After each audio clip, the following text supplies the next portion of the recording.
నమస్తే, welcome to 10 TV. NEET exam అయిపోయింది, results కూడా రావడం జరిగింది. సో ఇప్పుడు చాలా మందికి చాలా క్వశ్చన్స్ అనేవి రైజ్ అవుతూ ఉంటాయి. అంటే అనుకున్నంత మార్క్స్ రాలేదు, సో నెక్స్ట్ ఆప్షన్ ఏంటి, అలాగే మనకు మార్క్స్ వచ్చి కాలేజెస్ ఎలా చూస్ చేసుకోవాలి అనేది అయితే మనకి అందరిలోనూ ఒక ప్రశ్న అయితే మెదలాడుతూ ఉంటుంది. దానిపైన సరైన వివరాలు తెలుసుకుందాం. మనతో పాటు ఈరోజు స్టూడియోలో ఉన్నారు ఎడ్యుకేషనల్ గైడ్ యశస్వి సంతోష్ గారు. వారితో మాట్లాడదాం. నమస్తే అండి. నమస్తే అండి, thanks for having me. So ఎలా ఉన్నారు? ఫస్ట్ బాగున్నానండి, మీరు? I'm super fine, thank you so much.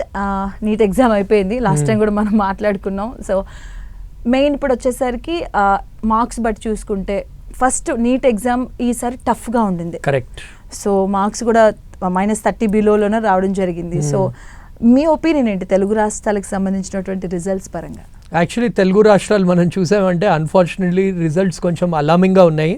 ఎందుకంటే మేజర్ ఆస్పెక్ట్ స్టాటిస్టిక్ ఏం చూస్తారంటే క్వాలిఫైయింగ్ పర్సంటేజ్ ఎంత అని చూస్తారు. సో అదే మనం ఆంధ్ర తెలంగాణలో చూసామంటే కంపేర్ టు లాస్ట్ ఇయర్ ఈసారి క్వాలిఫైయింగ్ పర్సంటేజ్ అనేది తగ్గింది. అంటే ఓవరాల్ అది మనకి ఏం చూపిస్తుందంటే దట్ స్టూడెంట్స్ అంత బాగా పర్ఫామ్ చేయలేదు. అండ్ టాప్ 10 ర్యాంక్స్ కూడా ఆల్ ఇండియా లెవెల్లో మన తెలుగు స్టేట్స్కి అన్ఫార్చునేట్లీ ఎవరికి రాలేదు. సో ఇప్పుడు క్వాలిఫైయింగ్ పర్సంటేజ్ చూసామంటే తెలంగాణలో ఓన్లీ 60% ఆల్మోస్ట్ క్వాలిఫైయర్ అంతే. ఆంధ్ర స్టూడెంట్స్ చూస్తే 62% మంది క్వాలిఫై అయ్యారు. సో లాస్ట్ టైం కంపారిటివ్లీ అది తక్కువనే. అండ్ టాప్ 10 ర్యాంక్స్లో కూడా మన వాళ్ళు లేరు. సో ఇది చూస్తే ఏంటంటే మన పర్ఫార్మెన్స్ అనేది కొంచెం డిసప్పాయింటింగ్గానే ఉంది ఓవరాల్. టాప్ 100లో కూడా 11 మెంబర్స్, టాప్ 100లో ఓన్లీ 6 మెంబర్స్ తెలంగాణ నుంచి, 6 మెంబర్స్ ఆంధ్ర నుంచి ఉన్నారు. లాస్ట్ టైం కూడా ఆల్మోస్ట్ సేమ్ వచ్చింది. సో లాస్ట్ 2 years చూసామంటే కొంచెం మన పర్ఫార్మెన్స్ అనేది కొంచెం డిసప్పాయింటింగ్గా ఉందనే చెప్పుకోవచ్చు. But it is not a cause of concern, ఎందుకంటే 85% తెలంగాణ వాళ్ళకి సీట్స్ ఉంటాయి కాబట్టి it doesn't make an overall difference. కానీ it shows that all India లెవెల్లో మనం కంపీట్ చేయలేకపోతున్నాం. యాక్చువల్లీ చూసామంటే టాప్ 10లో అంతా నార్త్ వాళ్ళే ఉన్నారు. సో మనం కూడా we have to step up అని చెప్పుకోవచ్చు. అంటే రీజన్ ఏమనుకుంటున్నారు? వై? బికాస్ రీజన్ ఏంటంటే అండి, ఇది లాస్ట్ 10 years నుంచి నడుస్తున్న ఈ కార్పొరేట్ ఎడ్యుకేషన్ అనేది ఈజ్ ది మేజర్ రీజన్. ఇప్పుడు మాకు కూడా కోచింగ్ ఇన్స్టిట్యూట్ ఉంది, we're also part of the system. So I also take the partial blame. ఈ మధ్య ఏమైపోయిందంటే అండి, ఈ స్ట్రక్చరల్ చేంజెస్ అనేవి తీసుకురావాలి మన స్టేట్స్లో. ఎందుకంటే లాస్ట్ టైం మనం పేపర్ చూసామంటే it was an easy paper. Easy పేపర్లో కూడా టాప్ మార్క్స్ రావట్లేదు, డిఫికల్ట్ పేపర్ కూడా టాప్ మార్క్స్ రావట్లేదు. అంటే ఏంటంటే స్టూడెంట్స్ అనేది ఒక పర్టిక్యులర్ వేలో చదువుతున్నారు which is not suiting the exam perspective. అంటే ఏంటంటే ఒక యూనిలేటరల్ వేలోనే చదువుతున్నారు. They are not flexible in terms of preparation. అది ఎందుకు వస్తుంది మనం అర్థం చేసుకుందాం. ఏదైనా కార్పొరేట్ కాలేజ్లో వెళ్తే, నేను కూడా ఒక కార్పొరేట్ కాలేజ్లో చదివాను. కార్పొరేట్ కాలేజ్లో ఏంటి, it is all about weekend test performance. Weekend test is good. అంటే వీకెండ్ టెస్ట్లో ఏంటి మనకి తెలుస్తుంది ఎక్కడ మిస్టేక్స్ ఉన్నాం ఏంటి అన్నది. కానీ ఏం చేస్తున్నారంటే ఈ కార్పొరేట్ కాలేజెస్ వీకెండ్ టెస్ట్నే ఒక మార్కర్లో పెట్టుకుంటున్నారు. అంటే వీకెండ్ టెస్ట్ మార్క్స్ని పేస్ట్ చేసి రాని మంచి మార్క్స్ రాని స్టూడెంట్స్ని వేరే సెక్షన్స్లో వేసి వాళ్ళు డిసప్పాయింట్ అయ్యి, వాళ్ళు డిమోటివేట్ అయ్యి. సో స్టూడెంట్ పర్స్పెక్టివ్ ఏంటి, నేను వీకెండ్ టెస్ట్ ఎలాగైనా టాప్ చేయాలి. ఎలాగైనా టాప్ చేయాలంటే ఏంటి, వాళ్ళు ఒక మెటీరియల్ ఇస్తారు, ఆ మెటీరియల్ నుంచే క్వశ్చన్స్ వస్తాయి. స్టూడెంట్స్ ఏం చేస్తున్నారు, ఆ క్వశ్చన్స్ని బట్టి కొడుతున్నారు. బికాస్ ఆ వీకెండ్ టెస్ట్ కూడా ఆ వీక్లో జరిగిన దానిపైన ఫైనల్గా ఎగ్జామ్ పెడతారు. సో అక్కడి వరకు మాత్రం వారు ప్రిపేర్ అవుతూ వస్తారు. అక్కడి వరకు ప్రిపేర్ అవుతున్నారు, కానీ ఎలా ప్రిపేర్ అవుతున్నారు, బట్టి కొడుతున్నారు. They are not trying to understand the question. ఎందుకంటే మిస్టేక్ చేస్తే ఏంటి, మీరు పనిష్ చేస్తున్నారు. పనిష్ ఎలా చేస్తున్నారు, వేరే సెక్షన్లో పెడతాము, వాళ్ళు మీ పేరెంట్స్ని పిలిచి తిడతాము అని చేస్తున్నారు. ఇది మేజర్ స్ట్రక్చరల్. ఇది సెకండ్ థింగ్ ఏంటంటే దీనిదే ఎక్స్టెన్షన్, బేసిక్స్ అనేవి థరోగా ఉండట్లేదు స్టూడెంట్స్. ఈ బట్టి కొట్టడం, ఈ షార్ట్ వేస్లో చదవడం వల్ల వాళ్ళు లాంగ్ టర్మ్ అది ఇంపాక్ట్ అవుతుంది. అండ్ థర్డ్ ఆస్పెక్ట్ ఏంటంటే ఐ ఫీల్ మన తెలుగు రాష్ట్రాల్లో ఇదివరకు మనం చూసేవాళ్ళం టాప్ 10 ర్యాంక్స్లో 4-5 మనకే వచ్చేవి. ఇప్పుడు ఎందుకు రావట్లేదంటే నార్త్ వాళ్ళలో ఆ ప్రిపరేషన్ ఎబిలిటీ అనేది కూడా పెరిగింది. వాళ్ళు they are doing better than us, అది మనం యాక్సెప్ట్ చేయాలి. బట్ అక్కడ స్ట్రక్చర్, అక్కడ ప్రెషర్ అదంతా ఉన్నా కానీ వాళ్ళు కాన్సెప్ట్ అర్థం చేసుకుని ఇంప్లిమెంట్ చేద్దామని ట్రై చేస్తారు. అక్కడ కొంచెం పేరెంట్స్ వాళ్ళు కూడా కొంచెం మోర్ సపోర్టివ్ కంపేర్ టు మన దగ్గర. More practical, more supportive compare to ఇక్కడ అన్ఫార్చునేట్లీ ఏంటంటే కంపారిజన్స్, ఈ ప్రెషర్ పెట్టడం, indirect pressure, this too much pressure on students అని అనిపిస్తుంది. సో అన్లెస్ ఈ స్ట్రక్చరల్ చేంజెస్ మనము బ్రేక్ చేస్తే కానీ ఇట్ బికమ్స్ వెరీ డిఫికల్ట్. నాకు ఇంకా అది బ్రేక్ అవుతున్నట్టు కనిపించట్లేదు, టు బి ఆనెస్ట్. ఎగ్జాక్ట్లీ అదే జరుగుతుంది, ఎందుకంటే కంపారిజన్ ఎక్కువగా కనిపిస్తుంది మనకి ఇప్పుడు పేరెంట్స్లో. And coming to NEET exam, so మనకి ఈసారి టఫ్గా ఉండింది పేపర్. సో కట్ ఆఫ్ మార్క్స్లో ఏమైనా చేంజెస్ వచ్చే అవకాశం ఉంటుంది? డెఫినెట్లీ ఉందండి. For example last time 700+ total, almost ఒక 10+ స్టూడెంట్స్కి వచ్చింది. 17 వరకు వచ్చినట్టు. 17-18 స్టూడెంట్స్కి వచ్చాయి. ఈసారి 700+ ఒక్కళ్ళకి కూడా రాలేదు. That shows that paper difficulty level is very very high. And just for example last time 600 to 650 మధ్యలో చాలా మంది స్టూడెంట్స్ ఉండేవారు. ఈసారి అంతమంది స్టూడెంట్స్ లేరు. సో మనం మార్క్స్ వర్సెస్ ర్యాంక్ చూసుకున్నా కానీ వేరియేషన్ వేలలో ఉంది. అంటే it shows that paper has been definitely tough మనం అనుకున్నట్టు. అండ్ కట్ ఆఫ్స్ అనేవి కూడా డ్రాస్టికలీ తగ్గుతాయి. So for example last time 600 to 650 మధ్యలో గవర్నమెంట్ కాలేజ్ సీట్ వస్తుందంటే ఈసారి 530, 540, 550కి కూడా గవర్నమెంట్ కాలేజ్లో సీట్ వచ్చే ఛాన్సెస్ ఉంది స్టూడెంట్కి. So student should definitely apply for counselling. ఎవరికైతే 500+ వచ్చిందో వాళ్ళది మంచి స్కోర్ అని మనం చెప్పుకోవచ్చు. ఓకే, ఇప్పుడు కొంతమందికి తక్కువ మార్క్స్ వస్తాయి. సో వాళ్ళు ఏ వేళ ఆలోచించాలంటారు? ఎందుకంటే చాలా రైజ్ అవుతుంటాయి ఈ టైంలో, ఎటువైపు వెళ్ళాలి, లేదంటే 1 year మళ్ళీ నేను ఎక్స్టెండ్ చేసుకోవాలా ఏంటన్న చాలా క్వశ్చన్స్ రైజ్ అవుతుంటాయి. సో వాళ్ళకి మీరే చెప్తారా? సో ఇప్పుడు బేసికలీ మనము నీట్ అసలు స్ట్రక్చర్ ఎలా ఉంటుందో అర్థం చేసుకుందాం. ఫస్ట్ ఏంటంటే క్వాలిఫైయింగ్ మార్క్. క్వాలిఫైయింగ్ మార్క్ అంటే కౌన్సిలింగ్ ప్రాసెస్లో పార్టిసిపేట్ చేయొచ్చు. Or NRI quota B category సీట్స్కి వాళ్ళు ఎలిజిబుల్ ఉంటారు. ఆర్ ఫారెన్లో ఎంబీబీఎస్ చేయాలన్నా కానీ ఈ మధ్య నీట్ మ్యాండేటరీ, దానికోసం క్వాలిఫైయింగ్ మార్క్ ఉంటుంది. But it doesn't guarantee you a seat in MBBS BDS. ఇప్పుడు నీట్ త్రూ ఏంటంటే 3 మేజర్ ప్రోగ్రామ్స్ ఉంటాయి. ఎంబీబీఎస్ సీట్స్ కోసం, బీడీఎస్ సీట్స్ అండ్ ఈ ఆయుష్ ప్రోగ్రామ్స్ త్రూ ఉంటాయి అన్నమాట. ఈ 3కి రావాలంటే సేఫ్ స్కోర్ 350+ అయితే మినిమం రావాలి. 350 to 400 వస్తే వాళ్ళకి ఆయుష్ కోర్సెస్లో వాళ్ళకి ఛాన్స్ ఉంటుంది. 400+ వస్తే బీడీఎస్ ఛాన్స్ ఉంటుంది. 500+ వస్తే ఎంబీబీఎస్ ఛాన్స్ ఉంటుంది. ఇది రఫ్ కట్ ఆఫ్ చెప్తున్నాను. +or-20 marks here and there ఉండొచ్చు. ఇప్పుడు వీటికన్నా తక్కువ వచ్చిన స్టూడెంట్స్కి ఏంటి, వాళ్ళు ఒకవేళ వాళ్ళకి ఎఫర్ట్ చేయగలుగుతారు అంటే బి కేటగిరీ సీట్స్ అప్లై చేసుకోవచ్చు. అంటే ప్రైవేట్ మెడికల్ కాలేజెస్లో కొన్ని సీట్స్ ఉంటాయి which are like B category seats. అంటే ఫీ స్ట్రక్చర్ ఎక్కువ ఉంటుంది. అది కూడా నీట్ కౌన్సిలింగ్ త్రూనే జరుగుతుంది అనమాట. సో 250 to 300 వచ్చిన స్టూడెంట్స్ అది కూడా దే కెన్ కన్సిడర్ ఒకవేళ ఎఫర్ట్ చేయగలిగితే. మీరు చెప్పినట్టు చాలామంది ఎఫర్ట్ చేయలేరు. వాళ్ళకి ఏంటంటే they have to look for other courses like BSc agriculture, veterinary science, pharmacy courses, biomedical biotechnology are paramedical courses, BSc nursing, bachelor of physiotherapy, ఇలాంటివి దే కెన్ అప్లై. అవి కూడా ఆప్షన్స్ అనేవి ఉంటాయి స్టూడెంట్స్కి. ఓకే, అండ్ ఈ విషయంలో పేరెంట్స్ కూడా more awareness పైన ఉండాలి, పిల్లల మీద ఎక్కువ రుద్దేయకుండా. ఎందుకంటే లేదు నువ్వు మళ్ళీ చదువు 230 అంటే వాడి కెపాసిటీ అంతవరకే. So parents should be main అవేర్నెస్గా ఉండాలంటారు. ఎస్, డెఫినెట్లీ అండి. ఇప్పుడు చూడండి, ఒకటి మనం అర్థం చేసుకోవాల్సింది ఏంటంటే NEET definitely 2 to 3 years of time అయితే ప్రిపరేషన్ అవసరం. సో ఒక్కసారి లాంగ్ టర్మ్ చేస్తే ఇట్స్ ఓకే. అది కూడా ఎవరు చేయాలి లాంగ్ టర్ము? ఇప్పుడు సపోజ్ ఒక స్టూడెంట్కి ఓన్లీ 50 మార్క్స్ వచ్చాయి అవుట్ ఆఫ్ 720. వాళ్ళు లాంగ్ టర్మ్ చేసే పాయింట్ ఏంటి అంటే they are nowhere close to qualifying mark also. Qualifying mark మనం లాస్ట్ 2-3 years యావరేజ్ చూసుకున్నాం అనుకోండి 150 to 200 మధ్యలో ఉంటుంది. సో మీరు అరౌండ్ దాట్ రేంజ్ ఉన్నారంటే ఒక 130-140 వచ్చినా కానీ ఓకే, అంటే మీకు అట్లీస్ట్ క్వాలిఫై అవుతున్నారు.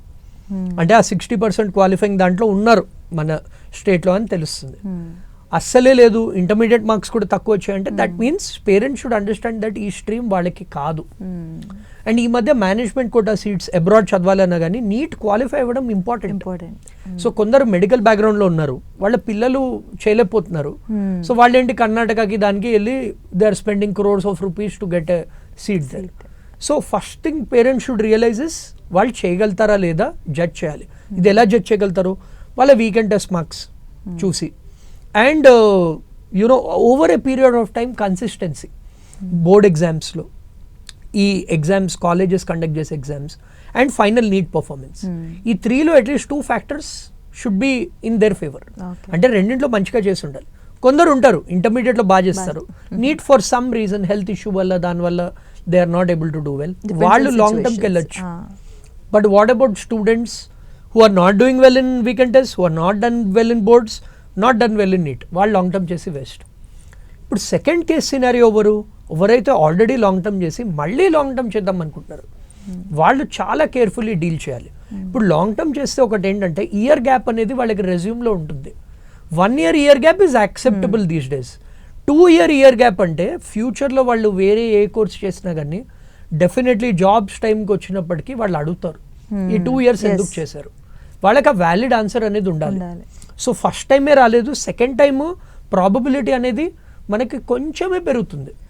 సో ఇప్పుడు సపోజ్ నారో మిస్ అయితే కానీ సెకండ్ లాంగ్ టర్మ్కి వెళ్ళకూడదు is our personal opinion. So parents students should make a combined decision, ప్రాక్టికల్గా ఆలోచించాలి. జనరలీ ఏంటంటే మన ఇండియన్స్ మెంటాలిటీ ఏంటంటే మనం ఇమోషన్స్తో ఆలోచిస్తాం. Emotions is one aspect, emotions కూడా important. But when you are making major career decisions హార్ట్ని పక్కన పెట్టి బ్రెయిన్తో డెసిషన్ అనేది తీసుకోవాలి. అందుకే మీరు చూడండి యూరోపియన్ కంట్రీస్లో కానివ్వండి, ఆస్ట్రేలియాలో, యూఎస్లో, why are they successful in sports and many of the careers? Because వాళ్ళు బ్రెయిన్తో ఆలోచిస్తారు. They keep emotions aside and comparisons చేసుకోరు. ఆ కల్చర్ లేదు మన దగ్గర. ఎంత కంపారిజన్ కల్చర్ ఉందంటే అరే వాళ్ళు లాంగ్ టర్మ్ చేస్తున్నారు మీరు చేయొచ్చు కదా. Each and every student is different. అది పేరెంట్స్కి అర్థం అవ్వట్లేదు. చాలా మంది పేరెంట్స్కి we're trying to make them understand. Okay మీరు సక్సెస్ఫుల్ అంటే doesn't mean that students will also be successful in the same field. They might be doing well in another field. So uh honest conversations ఉండి practical decision అనేది తీసుకోవడం is very very important these days.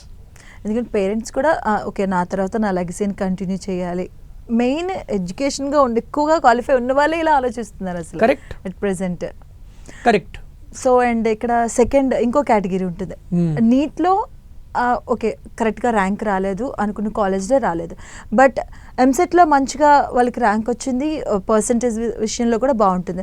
So అప్పుడు వాళ్ళు ఎలా ఆలోచించాలి, ఎలాంటి options choose చేసుకోవాలంటారు? ఇప్పుడు NEET is not the end of the world అని చెప్పుకోవచ్చు. ఎందుకంటే EAMCET BiPC through very good career opportunities ఉన్నాయి. సో టాప్ కెరియర్ ఆప్షన్స్ మనం మాట్లాడుకున్నామంటే వెటర్నరీ సైన్స్ ఉంది. సో జనరలీ ఏంటంటే ఈ మధ్య students apart from NEET next priority veterinary సైన్స్కి ఇస్తున్నారు. ఇన్ఫ్యాక్ట్ డెంటల్ కన్నా ఎక్కువ ప్రిఫరెన్స్ వెటర్నరీకి ఇస్తున్నారు లాస్ట్ ఫ్యూ ఇయర్స్. ఎందుకంటే వెటర్నరీలో సెటిల్ అవ్వడం ఈజ్ రిలేటివ్లీ ఈజియర్. అంటే వాళ్ళ పెట్ క్లినిక్స్ అది పెట్టుకోవచ్చు అండ్ ఆపర్చునిటీస్ కూడా ఇంక్రీజ్ అవుతున్నాయి vet industry. Because vet industry has become a $1 billion market all over the world.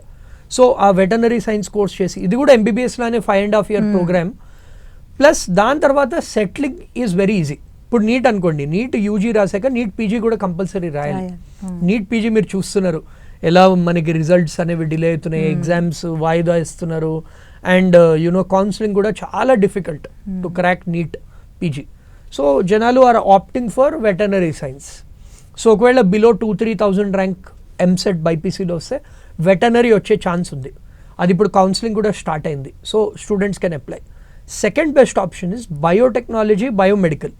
ఇప్పుడు చాలామంది ఏంటి నీట్ ప్రిపరేషన్ స్టార్ట్ చేస్తారు కానీ వాళ్ళ ఎంపీసీ ఫ్రెండ్స్ని చూసి అరే ఇది ఈజియర్ పాత్ కదా, కార్పొరేట్కి వెళ్ళిపోవచ్చు అని వాళ్ళకి ఆ థాట్ వస్తుంది. దాంట్లో తప్పు లేదు, students mindset keeps changing. So అలాంటప్పుడు ఏం చేయాలంటే students can opt for biotechnology, biomedical courses. అంటే they can get an engineering degree. So దీనికి కూడా ఎంసెట్ కౌన్సిలింగ్ త్రూ అప్లై చేసుకోవచ్చు. Third option is they can get in to BSc agriculture. ఇప్పుడు especially మన తెలుగు స్టేట్స్లో చూస్తే most of them farmers background ఉన్న వాళ్ళు ఉంటారు. వాళ్ళకి ఈ కోర్స్ మంచి కోర్స్. లాస్ట్ 2-3 years నుంచి డిమాండ్ తగ్గింది బికాస్ మోర్ ఓపెనింగ్స్ అనేవి లేవు గవర్నమెంట్ ఫీల్డ్లో. బట్ స్టిల్ ఇది కూడా మంచి programme for those who want to get, అంటే అదే ఫీల్డ్లో ఉందాం అనుకుని. సో మాకు పొలాలు ఉన్నాయి, దాన్నే ఇంప్రూవ్ చేసుకుంటాం. Are corporate companies like seed industry ఉంది, ఫర్టిలైజర్ ఇండస్ట్రీ, ఫార్మా ఇండస్ట్రీ, వీటిలో మేము పనిచేస్తాము అంటే that option is also good for them. Apart from these paramedical courses ఉన్నాయి, BSc nursing, BPT. BSc nursing కూడా ఈ మధ్య చాలా డిమాండ్ పెరిగిపోయింది. బికాస్ మనము హాస్పిటల్స్ చూసామంటే డాక్టర్స్ తర్వాత నెక్స్ట్ ఇన్ లైన్ ఉండేది నర్సెస్. సో ఇప్పుడు సర్జరీ ముందర కేర్ కానివ్వండి, టేకింగ్ కేర్ ఆఫ్ పేషెంట్ కానివ్వండి, ప్రిపరేషన్ కానివ్వండి, అంతా నర్సెసే చూసుకుంటారు. డాక్టర్ ఏం చేస్తారు, వచ్చి సర్జరీ చేసి వెళ్ళిపోతారు. బట్ బేసికలీ ఎంటైర్ హాస్పిటల్ని బ్యాక్ ఎండ్లో రన్ చేస్తుంది నర్సులే. అండ్ వాళ్ళకు కూడా అట్రాక్టివ్ సాలరీస్. నేను రీసెంట్లీ ఒక మేజర్ హాస్పిటల్లో వన్ ఆఫ్ మై తెలిసిన వాళ్ళకి ఏదో సర్జరీ అయితే వెళ్ళాను. అక్కడ I keep talking to the nurses, వీళ్ళకి ఎంత మంచి సాలరీస్ ఉన్నాయో. కొందరు they are sitting at 50,000-60,000 per month salaries వాళ్ళు ఉన్నారు, ఓన్లీ BSc నర్సింగ్ చేసిన వాళ్ళు. ఎంట్రీ లెవెల్ కూడా 30,000-40,000 ఇస్తున్నారు ప్రైవేట్ హాస్పిటల్స్లో వాటిలో. So nursing is also one of the good option. ఇది కాకుండా bachelor of physiotherapy or if they want to get in to subject మీద ఇంట్రెస్ట్ ఉండి రీసెర్చ్ చేయాలంటే మైక్రోబయాలజీ బీఎస్సీ చేయొచ్చు, బీఎస్సీ ఇన్ బాటనీ చేయొచ్చు. ఇలాంటి ఆప్షన్స్ చాలా ఉన్నాయి స్టూడెంట్స్కి యాక్చువల్లీ. సో అండ్ టెక్నికల్గా we are growing very fast. Correct. And నేను చెప్పేది ఏఐ గురించి. సో ఏఐ అనేది మెడికల్ రంగంలో ఎలాంటి వెర్షన్స్ రాబోతున్నాయి, ఎలా యూజ్ కాబోతుంది అసలు? ఆల్రెడీ మెడికల్ ఫీల్డ్లో చాలా ఇంపాక్ట్ అనేది తెలుస్తుంది AI. It's an open fact that AI is making lot of jobs redundant. అంటే చాలా జాబ్స్ ఉండవు ఏఐ వల్ల. సో మెడికల్ ఫీల్డ్లో ఏంటంటే ఇప్పుడు రోబోటిక్ సర్జరీస్ అని చేస్తున్నారు. అంటే ఏంటంటే robot will perform the surgery. మొన్న న్యూస్లో కూడా వచ్చింది, ఫారెన్ కంట్రీలో ఒక రోబోట్ ఒక major surgery, open heart surgery perform చేసిందంట రోబోటే కంప్లీట్గా. అంటే ఏంటంటే ఇప్పుడు హ్యూమన్ సర్జరీ పర్ఫార్మ్ చేస్తే ఎంత మంచి డాక్టర్ అయినా కానీ ఆ ఎర్రర్కి 2-3% ఛాన్స్ ఉంటుంది. అదే రోబోట్స్ చేస్తే ప్రెసిషన్తో వాళ్ళు చేస్తారనమాట. అది వన్. సెకండ్ థింగ్ ఏంటంటే ఈ మధ్య కన్సల్టేషన్స్ అవి కూడా డిజిటల్ చేస్తారు. ఇప్పుడు మనకి ఓపెన్ ఫ్యాక్ట్ తెలిసిందే, మన కంట్రీలో ఉన్న జనాలకి డాక్టర్స్కి రేషియో అనేది చాలా వర్స్ట్గా ఉంది. సో ఇప్పుడు రావడంతో ఏంటి, అదే డాక్టర్ వాళ్ళది ఒక అవతార్ లాంటిది క్రియేట్ చేసుకుని they will be able to treat more patients daily at the same time. So technology వాడి అండ్ ఈ ప్రిస్క్రిప్షన్స్ ఈ మధ్య ఆల్రెడీ వచ్చేసాయి మన యాప్స్లో. వాటిలో మీకు ఒక డాక్టర్ కన్సల్టేషన్ అవ్వగానే వెంటనే మీకు మెసేజ్ వచ్చేస్తుంది. ప్రాక్టో లాంటి యాప్లో వెంటనే మెసేజ్ వచ్చేస్తుంది, ఏం మెడికల్ టెస్ట్ చేసుకోవాలని వస్తుంది. సో ఈ మధ్య ఏంటి, ఏఐతో ఆటోమేటిక్ ఫాలోఅప్స్ అవి కూడా అయిపోతాయి.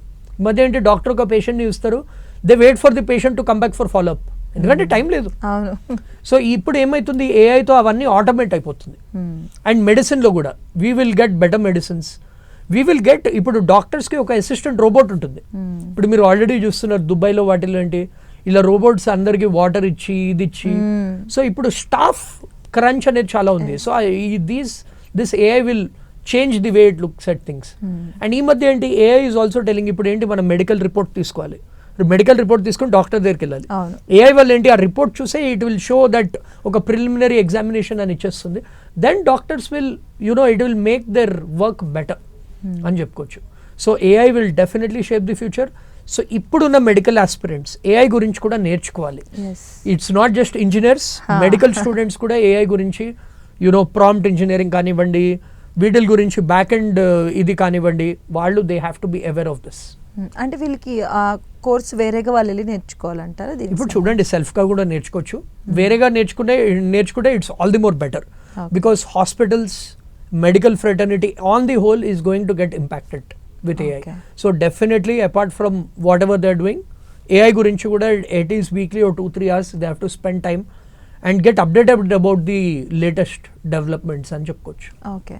అండ్ మీరు ఇంతకు ముందు మాట్లాడినప్పుడు ఆయుష్లో కొన్ని కేటగిరీస్ వస్తాయి. సో అందులో ఏమేమి వస్తాయి, వాటికి ఎలాంటి ఆపర్చునిటీస్ ఉన్నాయి అసలు? సో ఇప్పుడు ఫస్ట్ ఆయుష్ ఫుల్ ఫామ్ ఏంటో మనం తెలుసుకుందాం. ఓకే. ఏ అంటే ఆయుర్వేద, వై అంటే యోగా బేస్డ్, యు అంటే ఉనాని మెడిసిన్, ఎస్ అంటే సిద్ధ, హెచ్ అంటే హోమియోపతి. సో ఈ 5 కోర్సెస్ ఏంటి, ఆల్టర్నేట్ మెడిసిన్ అని అంటారు అనమాట. సో ఇప్పుడు రీసెంట్లీ 10 years బ్యాక్ ఈ గవర్నమెంట్ వచ్చినప్పుడు, సెంట్రల్ గవర్నమెంట్ వచ్చినప్పుడు వాళ్ళు ఆయుష్ అనే ఒకటి స్టార్ట్ చేశారు. అంటే ఏంటంటే వాళ్ళు Ayurveda, natural way of treatments అనేది ఎంకరేజ్ చేస్తున్నారు. But again completely depends on the philosophy of the parents. And ఇది ఇప్పుడు my personal opinion might be that I believe in ఈ normal medicine, not alternative medicine. చాలా మంది నాకు తెలిసిన వాళ్ళు ఉన్నారు, దే ఓన్లీ యూజ్ ఇదేంటి alternate medicine. So that is why it depends on the individual. దీని మీద అవేర్నెస్ ఈ మధ్య పెరుగుతుంది. People want to lead a natural life. But ఇది సో అది కూడా is a good career option. So దాని కౌన్సిలింగ్ ఆయుష్ బోర్డ్ కండక్ట్ చేస్తుంది. సో ఈ ఆయుష్ వాళ్ళది ఒక బోర్డు ఉంటుంది, they conduct this counselling to get in to these streams. So be it homeopathy, Unani medicine, so Ayurvedic medicine. So ఇప్పుడు మనం చూస్తున్నాం ఆయుర్వేద కూడా లాస్ట్ 10 years అవేర్నెస్ పెరిగింది. $1 billion కంపెనీస్ వస్తున్నాయి ఆయుర్వేదిక్ ప్రోడక్ట్స్. ఇవి కూడా చాలా మంది వాడుతున్నారు. Every household you will see a Patanjali product, అదంతా ఆయుర్వేదిక్ ప్రోడక్ట్. సో జనాలకి ఇది వస్తుంది. బట్ నన్ను అడిగితే both the normal medicine as well as alternative medicine are equally important. So normal మెడిసిన్ని కంప్లీట్లీ ఇగ్నోర్ చేసి ఆయుర్వేదిక్ వెళ్ళినా dangerous and completely relying on normal medicine is also not that good. So it's that balance. In terms of career opportunities it depends on the students. ఇప్పుడు మనం entry level jobs చూసామంటే compare to MBBS ఆయుష్ మెడిసిన్లో అంత ఎక్కువ లేవు. I mean placement opportunities కానివ్వండి, ఇవి కానివ్వండి, ఎంట్రీ లెవెల్ సాలరీస్ లో రేంజ్లోనే ఉన్నాయి. And but if they want to start a clinic on their own, or if they want to get into Ayurveda or Unani medicine completely, or like family background unte, this course is good for them. Asal em background ledu, immediately placement opportunities kavali, తొందరగా settle అవ్వాలి అంటే this might not be the correct fit for them. And నీట్లో కూడా అంటే అనుకున్నంత marks రాలేదు, but they want to be in medical field లో ఉండాలనుకునే వాళ్ళు కూడా చేయొచ్చు. Yes. So again traditional doctors are different from ayurvedic doctors. So ఆ డిఫరెన్స్ ఉంది. But still there are very good institutes in హైదరాబాద్లో, కోయంబత్తూర్లో, వాటిల్లో టాప్ ఆయుర్వేదిక్ ఇన్స్టిట్యూట్స్ అవి ఉన్నాయి.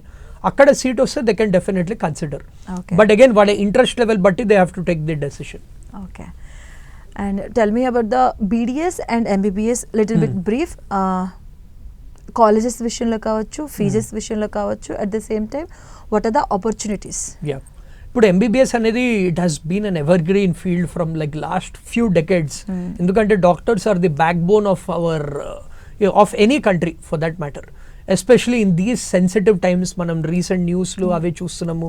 Doctors are on the forefront. Last 3-4 years నుంచి వాళ్ళ వాల్యూ ఇంకా మనకి తెలుసు. Be it corona or these major accidents కానివ్వండి, వార్స్ కానివ్వండి, దే వాళ్ళు లేకపోతే మనం లేము. So MBBS is a respected field.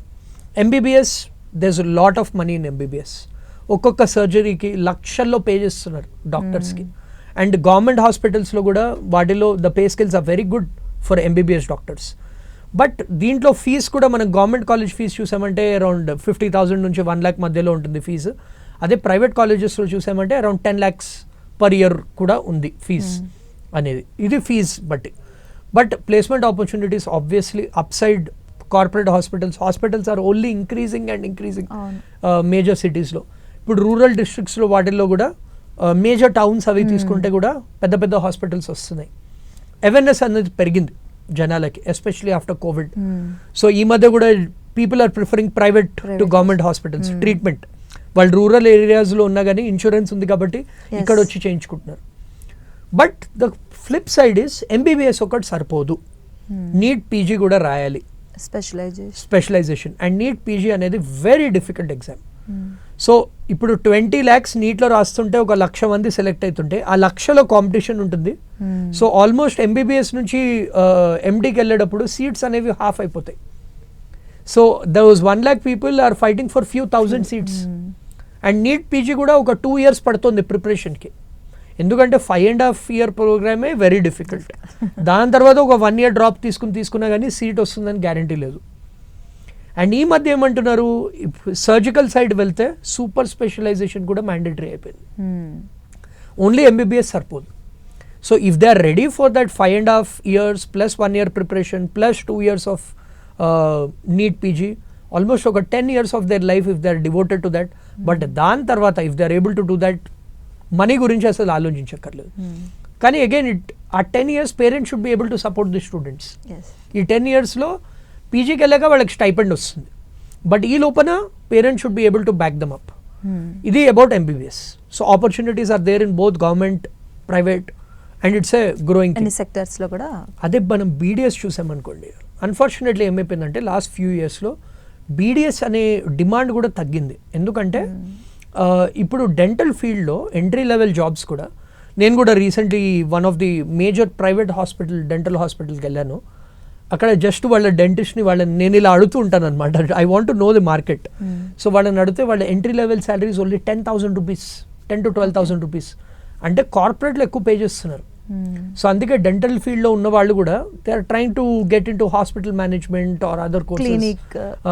So or self clinic పెట్టుకున్నా కానీ it's very difficult to get. ఇది అడ్వాంటేజ్ ఏంటంటే క్లినిక్ ఈజీలీ సెటప్ చేసుకోవచ్చు, బీడీఎస్ చేసి కూడా క్లినిక్ పెట్టుకోవచ్చు, ఎండిఎస్ చేయక్కర్లేదు. అండ్ ఎండిఎస్లో కూడా కంపేర్ టు ఎండి కాంపిటీషన్ అనేది తక్కువ, బట్ సీట్స్ కూడా తక్కువ. దీంట్లో ఫీ స్ట్రక్చర్ కూడా ఆల్మోస్ట్ ఎంబీబీఎస్ బీడీఎస్ది ప్రైవేట్ కాలేజెస్లో ఫీజు అనేది almost half okay Compared to MBBS. Competition కూడా అంటే అంతగా ఉండకపోవచ్చు అంతగా ఉండదు కంపేర్ టు ఎంబీబీఎస్. బట్ ఈ మధ్య బెటర్ కోర్సెస్ వచ్చాయి, so students are preferring that. So in case ఆ ఫీల్డ్లోనే ఉండాలి. కొందరు ఉంటారు passionate about dentistry, and dentistry అనేది ఎవర్ గ్రీన్. ఇప్పుడు మన అందరికీ కూడా we'll have teeth issues for sure. పెద్దగా అయినప్పుడు విజ్డమ్ టూత్ ఇష్యూస్, చిన్నగా అయినప్పుడు ఇవి ఇష్యూస్ సో ఉంటాయి. అండ్ ఈ మధ్య టూత్ అలైనర్స్ ఇవి కూడా వస్తున్నాయి. It is also a growing market. But unfortunately మన ఇండియాలో ఇప్పుడు ఏంటంటే వాళ్ళకి ఎంట్రీ లెవెల్ జాబ్స్లో శాలరీస్ అనేది తక్కువ. ఇప్పుడు ఎంబీబీఎస్ చేసిన వాళ్ళకి 40,000-50,000 ఇస్తే వీళ్ళకి ఓన్లీ 10,000-15,000 ఇస్తున్నారు. సో ప్యారిటీ అనేది ఉంది.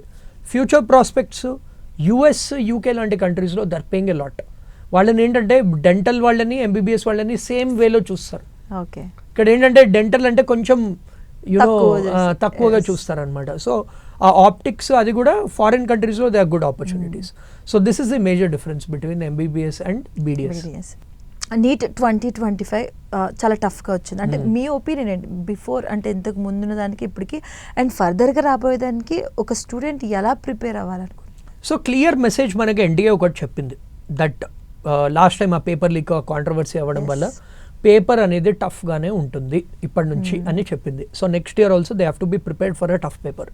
ఈ ఇయర్ పేపర్ ఎగ్జాంపుల్ వాళ్ళకి, ఈ ఇయర్ పేపర్ బెస్ట్ ఎగ్జాంపుల్ వాళ్ళకి. సో ఈసారి it's not only NEET students, MPC స్టూడెంట్స్కి కూడా it is going to be only tough. And మనం ఎస్పెషలీ తెలుగు స్టేట్స్లో ఉన్న స్టూడెంట్స్ చాలా డ్రాస్టిక్ చేంజెస్ తెచ్చుకోవాలి ప్రిపరేషన్కి. ఒకటి ఏంటంటే కాలేజ్ని బ్లైండ్గా నమ్మకండి. College or any coaching institute will only give you the structure. Preparation మటుకు మీరు డెప్త్లో వెళ్ళాలి. You should start with basic level and you should keep on going to the higher level. Second important aspect, maths అనే subject has become very important even for BiPC students. Generally BiPC ఎందుకు తీసుకుంటారు? Maths avoid చేయడానికి. But physics, కెమిస్ట్రీలు ఉన్నవి maths problems. So maths basics కూడా థరోగా నేర్చుకోవాలి. మ్యాథ్స్ని avoid చేయకూడదు, ఫిజిక్స్ లాంటి సబ్జెక్ట్ని అవాయిడ్ చేయకూడదు. And previous year questions, basic level questions చేయకండి. జేఈ లెవెల్ క్వశ్చన్స్ కూడా సాల్వ్ చేయాలి. నీట్ చదువుతున్నా కానీ జేఈ లెవెల్ సాల్వ్ చేస్తేనే they will be in a good position to tackle a difficult paper. Fourth thing ఏంటంటే థరో అనాలిసిస్ చేయండి పేపర్స్ది. Weekend test ఎన్ని మార్క్స్ వచ్చినా డిఫరెన్స్ అవ్వదు. ఆ మార్క్స్ ఎక్కడ పోయాయి అవి నేర్చుకుని నెక్స్ట్ టెస్ట్ ఇంప్రూవ్ అవుతూ ఉంటే they will be in a very good position to crack the exam. Fifth and final point ఏంటంటే అడిషనల్ పాయింట్, మాట్లాడండి టీచర్స్తో, మెంటర్స్తో, టాక్. ఏమైనా డౌట్ ఉంటే క్లారిఫై చేసుకోండి. అండ్ మీకు ఒకవేళ ప్రెషర్ ఉన్నా కానీ పేరెంట్స్తో వెళ్ళి ఓపెన్గా మాట్లాడాలి. Parents role has become very very important అండి దీస్ డేస్. పేరెంట్స్ ఆ కండ్యూసివ్ ఎన్వైర్న్మెంట్ క్రియేట్ చేయాలి. పేరెంట్స్ జనరలీ ఏమనుకుంటారు, I would like to spend a minute on this. Parents generally ఏమనుకుంటారు, మేము ఫీజు కడుతున్నాం, మంచి కాలేజ్ ఇస్తున్నాం, మంచి బట్టలు కొనిస్తున్నాం, మంచి బుక్స్ కొనిస్తున్నాం, వాళ్ళు చదవాలి, ఇంకా అంతతో సరిపోదు. వాళ్ళ రోల్ అంతవరకే అనుకుంటున్నారు, అంతవరకే అనుకుంటున్నారు. పైసలు ఇస్తే అయిపోతుంది అనుకుంటున్నారు. పిల్లలు ఎలా ఉన్నారు, mental space is different, physical appearance is different. That is why mental health గురించి awareness is very very important. పిల్లలు చదువుతున్నారా, కోపప్ అవ్వగలుగుతున్నారా? చదవలేకపోతే ఫస్ట్ ఏమంటారు పేరెంట్స్, అరే ఇన్ని లక్షలు కట్టాము నువ్వు చదవట్లేదు అంటారు. But why is he not able to study, why is he or she not able to study? ఆ క్వశ్చన్ అడగట్లేదు. ఎక్కడ ఇష్యూ వస్తుంది? చాలామంది స్టూడెంట్స్ నాకు తెలుసు, వాళ్ళు మా దగ్గర వచ్చి మాట్లాడతారు. పేరెంట్స్ అంటే సార్ మీరే మాట్లాడండి అంటారు. ఆ భయం ఎందుకుంది అసలు స్టూడెంట్స్ది, పేరెంట్స్ది? ఇక్కడ ఇప్పుడు చూడండి, టీచర్స్ భయపడడం అర్థం చేసుకోవచ్చు. ఇక్కడ బ్లడ్ రిలేషన్ అండి. So why should students be scared to approach parents? And why are parents being too harsh on students? Okay, strict ఉండండి. There is a fine line between being strict and demoralising students. ఆ demoralise చేయకూడదు. They have to be strict, they have to have systems in place. Okay, వీటిల్లో. And ఇంకోటి ఏమంటారు, extreme steps. Cable TV cut చేస్తారు, internet cut చేస్తారు, phones వేయరు. అంటే ఈ మధ్య స్టూడెంట్స్ ఎంత స్మార్ట్ ఉన్నారంటే ఫోన్ ఇవ్వకపోతే పేరెంట్స్ ఫోన్స్ వాడుకుంటున్నారు. So this is all hampering the student. So create that stress free environment, create that accountability కూడా ఉండండి. And reward them. నువ్వు ఇవాళ కొన్ని క్వశ్చన్స్ చేయి, నేను బయటికి తీసుకెళ్తాను, అలా చెప్పండి. పాజిటివ్గా ఉండాలి. ఈ being strict can also be positive. So అలా క్రియేట్ చేస్తే they will definitely make it. పేరెంట్స్లో ఎక్కువ అవేర్నెస్ కూడా రావాలి ఈ విషయంలో, ఎందుకంటే ఈవెన్ కోర్సెస్ విషయంలో కావచ్చు, స్టూడెంట్తో ఎలా ఉండాలి అన్న విషయంలో కూడా పేరెంట్స్లో చాలా అవేర్నెస్ రావాలి నవ్ డేస్. అబ్సల్యూట్లీ అండి. బికాస్ మెయిన్ ఎగ్జాంపుల్ ఏంటంటే, మెయిన్ థింగ్ ఏంటంటే, ఈ మధ్య parents have become very busy. మన టైంలో ఏంటి, parents use to come back home at 4:35. ఇప్పుడు ఈ మధ్య ఏంటి, all of them are working in stressful corporate jobs. I understand they are doing their best, కానీ also what is happening is they are not able to spend time with the children. So at least 1 hour a day you should at least have a meal with them. అర్థం చేసుకోండి ఏం అవుతుంది, అసలు preparation ఎలా నడుస్తుంది. It's not just about marks, అసలు ఎలా జరుగుతుంది, వేర్ ఆర్ దే మెంటలీ. ఇప్పుడు మీరు పెద్ద పెద్ద స్పోర్ట్స్ ప్లేయర్స్ వాళ్ళు కూడా చూడండి, వాళ్ళు గేమ్ గురించి ఎక్కువ మాట్లాడరు, మెంటల్ సైడ్ ఆఫ్ థింగ్స్ గురించి మాట్లాడతారు. So mentally if you're strong, mentally if you're in the right head space, you will end up doing well in the exams. మేము కూడా అబ్జర్వ్ చేసింది ఏంటంటే, ఎవరైతే స్ట్రెస్ ఫ్రీలో consistent preparation, of course hard work is a given. ఈ exams crack చేయాలంటే minimum 8 to 10 hours a day స్పెండ్ చేయాలి. బట్ ఈ 10 hours కూడా ఏ మూడ్లో చదువుతున్నారు, ప్రెషర్తో చదువుతున్నారా ఆర్ రిలాక్స్గా చదువుతున్నారా, అండ్ మధ్యలో బ్రేక్స్ తీసుకుని పేరెంట్స్తో హాయిగా మాట్లాడుతున్నారా, అవన్నీ కూడా important. So parents also have to be hands on with the students. ఈ మధ్య స్కూల్స్లో they are making it mandatory. ఈ మధ్య స్టూడెంట్స్ని తీసుకోవడానికి స్కూల్స్లో they are conducting interviews, and you parents also have to dedicate few hours as a part of the curriculum. But unfortunately ఇంటర్మీడియట్కి వచ్చాక అదంతా లేదు. ఇట్స్ ఆల్ అబౌట్ ఎన్ని చదివావు, ఎన్ని మార్క్స్ వచ్చాయి. So they have to go a little deeper and understand students better. Okay. And ఒక student drop అవుదాం అనుకుంటున్నారు ఫర్దర్గా ఇంకొంచెం సేపు మనం దానిపైన నీట్ ఎగ్జామ్ కోసం, సో అలాంటి వారికి మీరు ఏ సజెషన్స్ ఇస్తారు, అండ్ ఆ వ్యక్తి ఎలా స్టార్ట్ చేయాలి, ఎక్కడి నుంచి స్టార్ట్ చేయాలి? ఇప్పుడు డ్రాప్ చేసిన students, as I told you, firstly 1 year of life, 1 year is a very long time. ఆ 1 year వాళ్ళు కన్సిస్టెంట్గా చేయగలుగుతున్నారా లేదా విత్ సాక్రిఫైసెస్. అంటే ఇప్పుడు చూడండి, 1 year ఎక్స్ట్రా ఎఫర్ట్ పెడుతున్నారంటే ఆల్రెడీ వాళ్ళ ఫ్రెండ్స్ వాళ్ళు already they are 1 year ahead. అంటే మనం లైఫ్లో క్యాచప్ చేయాలి. సో ఆ క్యాచప్ చేయడానికి ఏంటి, if they want to do better than the people around them, or if they want to get a better career opportunity, they have to work doubly hard. అంటే ఇప్పుడు 4-5 hours spend చేస్తుంటే ఈసారి 10 hours spend చేయడానికి రెడీగా ఉండాలి. They have to get the right mentorship, guidance. వాళ్ళు చూస్ చేసే coaching institute also becomes very important. వాళ్ళు ఎలా ఉన్నారు కోచింగ్ వాళ్ళు, ఇట్స్ నాట్ జస్ట్ అబౌట్ వాళ్ళు ఎన్ని ర్యాంక్స్ తీసుకొచ్చారు, ఇది అదంతా అందరూ ఫ్రాడ్ డేటా పెడతారండి. సమ్ చెక్ లిస్ట్ అనేది ఉంటుంది, చెక్ లిస్ట్ అనేది ఉంటుంది. సో వాళ్ళు ఎలా మాట్లాడుతున్నారు మీకు వెళ్ళి మాట్లాడితే తెలిసిపోతుంది. జనరలీ పేరెంట్స్ వచ్చి ఏంటి, మీ రిజల్ట్స్ ఎలా ఉన్నాయని అడుగుతారు, మా దగ్గర కూడా అంతే. So but they don't ask, okay మీరు ఎలా టీచ్ చేస్తున్నారు, మీ అసలు స్ట్రాటజీ ఏంటి, పిల్లల్ని ఎంతమంది ఉన్నారు, స్ట్రెస్ ఫ్రీ ఎన్వైర్న్మెంట్ ఉందా లేదా, ఇలాంటి క్వశ్చన్స్ అడగాలి. Then they have to make a study plan. ఆ ప్లాన్ని స్టిక్ అవ్వాలి. డైలీ కన్సిస్టెంట్ ప్రిపరేషన్ చేస్తే డెఫినెట్లీ వాళ్ళకి సీట్ అనేది వస్తుంది. సో ఈ ఫ్యాక్టర్స్ కన్సిడర్ చేసుకుంటే they will be in a very good position to crack the examination next year. And parents ఎలా కాంటాక్ట్ అవ్వాలి, లైక్ వాళ్ళకి ఏదైనా ఒక డౌట్ ఉంది, మెంటర్ని ఎలా చూస్ చేసుకోవాలంటారు ఫస్ట్ ఆఫ్ ఆల్? ఇప్పుడు చూడండి, ఈ మధ్య Google is there, YouTube is there, మనలాంటి వాళ్ళు ఉన్నారు హూ ఆర్ దేర్. సో సింపుల్గా ఇన్ఫర్మేషన్ కరెక్ట్గా ప్రొవైడ్ చేస్తుంటాయి. Are they getting the correct information, are they giving a practical advice. ఇప్పుడు జనరలీ ఏంటంటే ఇన్స్టిట్యూట్స్ వీళ్ళు సేల్స్ వాళ్ళు ఏం చేస్తారు, దే విల్ సెల్ డ్రీమ్స్. ఇతనికి ఫస్ట్ ర్యాంక్ వచ్చింది, మీ పిల్లాడికి కూడా వస్తుంది అని చెప్తారు. So you should see who is giving the correct advice and you should talk. Visit చేయండి, visit the coaching institutes, talk to counsellors, మీకు అప్పుడు క్లారిటీ వస్తుంది. ఫస్ట్లీ ఏంటంటే స్టూడెంట్స్కి పేరెంట్స్కి క్లారిటీ ఉండాలి. దెన్ క్లారిటీ లేకపోతే talk to counsellors like us, talk to people, talk to people around you. Then you take a decision, then you visit coaching institutes. వాళ్ళు ఏం ఆఫర్ చేస్తున్నారు చూడండి. It's not just about marks. వాళ్ళు ఎలా improve అవుతున్నారని చూడండి. At the end of the day ఇవన్నీ రాస్తుంది, they have to do well in life. ఒక దాంట్లో తక్కువ వస్తే doesn't mean it's not the end of the world. We have seen lot of successful people, వాళ్ళు నీట్ క్రాక్ చేశారా, JEE crack చేశారా, లేదు కదా. So they have to look at it as a big picture. Okay. And మనకి NEET ఎగ్జామ్లో వచ్చిన కొంచెం category వైజ్గా లైక్ మార్క్స్ వైజ్గా తీసుకుందాం. సో ఏ మార్క్స్కి ది బెస్ట్ కాలేజెస్, ఎక్కడ వచ్చే ఆపర్చునిటీస్ ఉంటాయంటారు? ఇప్పుడు చూడండి, నీట్లో మనకి 2 types ఆఫ్ కాలేజెస్ ఉంటాయి, government colleges, private colleges. Government కాలేజెస్లో ఆల్ ఇండియా కోటా ఉంటుంది, స్టేట్ కోటా ఉంటుంది. ఇప్పుడు తెలంగాణ ఏపీ స్టూడెంట్స్కి 550+ వస్తే they will get in to a government college ఈసారి. అదే 500+ వస్తే ప్రైవేట్ కాలేజ్ వస్తుంది.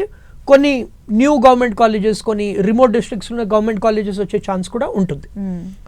అదే ఆల్ ఇండియా కోటాలో అప్లై చేయాలనుకుంటే 600+ రావాలి. అంటే to get in to top AIIMS లాంటి కాలేజెస్, ఆర్ ఆల్ ఇండియాలో if they want to get in to a good college in Delhi or ఇది, వాళ్ళకి 600+ అనేది రావాలి. అదే బీడిఎస్ గురించి మాట్లాడుకున్నామంటే 400+ వస్తే గవర్నమెంట్ కాలేజీలో బీడిఎస్ సీట్ వస్తుంది. ఆంధ్రలో కూడా సేమ్. సో ఆంధ్రలో ఇంకా ఎక్కువ కాలేజెస్ ఉన్నాయి compare to Telangana. So this is the approximate cut off. As I already told you, AYUSH కోర్సెస్లో 350, 300, 350 రేంజ్లో ఉంటే they still have a chance to get in to these AYUSH courses. ఇప్పుడు ప్రైవేట్ కాలేజెస్లో ఏంటి, వాళ్ళకి management quota B category seats అని కూడా ఉంటాయి. So those who can afford అది కూడా అప్లై చేసుకోవచ్చు. అంటే లెటస్ సే నార్మల్ కన్వీనర్ కోటాలో నారోగా మిస్ అయ్యారు, they can apply for B category seats. అంటే వాళ్ళకి 250 to 350 మధ్యలో వస్తే total they can apply depending on the college. 350 వస్తే they can apply to good colleges also through B category. So ఇలా ఉంటుంది. బేసిక్గా స్టూడెంట్ ఈ కౌన్సిలింగ్ టైంలో కూడా బేసిక్ ఎలాంటి తప్పులు చేస్తూ ఉంటారు, అవి మనం ఎలా అసలు సవరించుకోవాలంటారు? కౌన్సిలింగ్ టైంలో జనరల్లీ ఏంటంటే వాళ్ళు firstly they are not clear about the course they want to choose. అంటే ఏంటంటే అన్ని చోట్ల అప్లై చేస్తారు, దే డోంట్ నో. లాస్ట్కి ఏమైపోతుంది, ఒక దాంట్లో వస్తుంది, ఒక దాంట్లో రాదు. సో ఫస్ట్లీ వాళ్ళ క్లారిటీ ఉండాలి. What is my priority 1? Priority 1 MBBS, priority 2 ఏంటి? బీడిఎస్ ఉండొచ్చు కొందరికి, కొందరికి ఆయుర్వేదిక్ ఉండొచ్చు, కొందరికి ఆర్ వెటర్నరీ సైన్స్ ఉండొచ్చు. ప్రయారిటీ 3 ఏంటి? సో డిఫరెంట్కి డిఫరెంట్ కౌన్సిలింగ్ ఉంది. ఫర్ ఎగ్జాంపుల్ ఫస్ట్ ఎంబీబీఎస్ అవుతుంది, దెన్ బీడిఎస్ అవుతుంది, దెన్ ఆయుష్ అవుతుంది, సైమల్టేనియస్లీ అగ్రికల్చర్, వెటర్నరీ సైన్స్ ఇవి. సో వాళ్ళ టైమ్ లైన్స్ అన్ని క్లియర్గా వాళ్ళు తెలుసుకోవాలి. సో ఇప్పుడు మనలాంటి ఛానల్స్ ఫాలో అయితే they will know that okay counselling dates అన్నీ రిలీజ్ అయ్యాయి. Then they have to apply చేసుకుని కూడా they need to know 4-year plan ఏంటి, 5-year ప్లాన్ ఏంటి. లైక్ 4 years తర్వాత ఏం చేయొచ్చు దీని తర్వాత. They should have 1 eye on that. Of course 4 years is a long time, but వాళ్ళకి అట్లీస్ట్ తెలియాలి ఓకే నేను 4 years తర్వాత ఎండిఎస్ చేస్తాను ఆర్ ఎంఎస్సి చేస్తాను depending on the course they choose. Second ఏంటంటే డాక్యుమెంట్స్. మేము అబ్జర్వ్ చేసింది ఏంటంటే చాలా మంది latest cost certificate, latest income certificate అది పెట్టుకోరు. ఏదో 5 years బ్యాక్ ఉంటుంది, వాళ్ళు యాక్సెప్ట్ చేయరు, it will be too late. So ఈ టైంలో they have to keep all the documents ready. And ID proof is very important. చాలా మంది ఏంటి స్పెల్లింగ్ మిస్టేక్స్ ఉండడం వల్ల వాళ్ళ డాక్యుమెంట్స్ రిజెక్ట్ అవుతున్నాయి. అంటే వాళ్ళ మార్క్ షీట్లో, ఆధార్ కార్డులో డిఫరెంట్ స్పెల్లింగ్స్ ఉన్నాయి, అన్నింటిలో సేమ్ ఉండాలి. ఫోన్ నంబర్, ఈమెయిల్ ఐడి కూడా కరెక్ట్ నంబర్, పర్మనెంట్ నంబర్. చాలా మందికి ఏంటి హ్యాబిట్ ఉంది, నంబర్స్ చేంజ్ చేస్తూ ఉంటారు. సో జనరలీ నీట్ అప్లై చేసిన టైంలో ఒక నంబర్ ఇస్తారు, కౌన్సిలింగ్ ఇంకో నంబర్ ఇస్తారు. అది కన్సిస్టెన్సీ ఉండాలి. సో ఈ మిస్టేక్స్ చేస్తారు generally. And students should be aware. ఈ NEET counselling at least news paper యాడ్లలో వాటిల్లో ఇస్తారు డీటెయిల్స్, వేరేవి ఇవ్వరు. ఫర్ ఎగ్జాంపుల్ మనకి వెటర్నరీ సైన్స్ది తెలంగాణలో ఓపెన్ అయింది కౌన్సిలింగ్ స్లాట్, ఎక్కడ ఏం ఇన్ఫర్మేషన్ లేదు, న్యూస్ పేపర్స్లో వాటిల్లో రాలేదు. సో వాళ్ళు ఈ వెబ్సైట్స్ ఏవైతే ఒఫిషియల్ వెబ్సైట్స్ ఉంటాయో అవి చూసుకుంటూ ఉండాలి regularly. Right, thank you so much అండి Yashasvi. Thanks for having me. Thank you so much. ఎందుకంటే చాలా వాల్యుబుల్ థింగ్స్ మనం ఈరోజు మాట్లాడుకున్నాం, ఎందుకంటే ప్రతి ఒక్కరికి చాలా రైజ్ అయ్యే క్వశ్చన్స్ ఇవన్నీ. So thank you so much for that. Thank you so much. So ఇదండి ఇవాళ special education interview with Yashasvi Santosh గారితో. మరో కార్యక్రమంతో మళ్ళీ కలుసుకుందాం. అంతవరకు సెలవు.